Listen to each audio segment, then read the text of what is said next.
গাছ আমাদের পরম বন্ধু। মানুষ ও পরিবেশের জন্য এক অমূল্য সম্পদ। খাদ্য, বস্ত্র, পুষ্টি, বাসস্থান, ওষুধপত্র, অর্থের যোগানদাতা হিসেবে বৃক্ষের অবদান অনস্বীকার্য।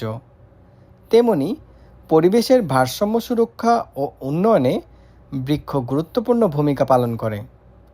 প্রাণীজগতের অস্তিত্ব উদ্ভিদ জগতের উপর নির্ভরশীল এবং এ যেন এক অবিচ্ছেদ্য অংশ।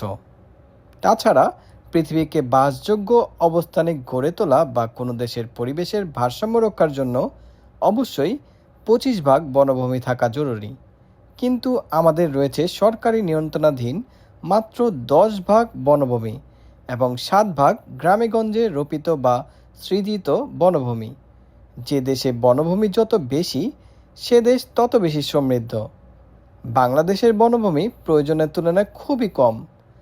বৃক্ষ গ্রিনহাউসের ক্ষতিকর প্রভাব থেকে রক্ষা করে, প্রয়োজনীয় খাদ্যের যোগান দেয়, অক্সিজেন সরবরাহ করে, বাতাসের অতিরিক্ত কার্বন ডাইঅক্সাইড শোষণের মাধ্যমে পরিবেশ নির্মল রাখে, ক্ষতিকর দূষিত বাতাস শোধন করে জীবজগৎকে রক্ষা করে, সুশীতল ছায়া দেয়, মাটির ক্ষয়রোধ করে, মাটিতে জৈব পদার্থের যোগ করে মাটির উর্বরতা রক্ষা করে, মাটিতে উপযুক্ত পরিমাণ পানি ধরে রাখে, জ্বালানি সরবরাহ করে, জীবন রক্ষাকারী মূল্যবান ওষুধের কাঁচামালার যোগান দেয়, পশু পাখি ও অন্যান্য বন্যপ্রাণীর নিরাপদ আবাসস্থল হিসেবে কাজ করে।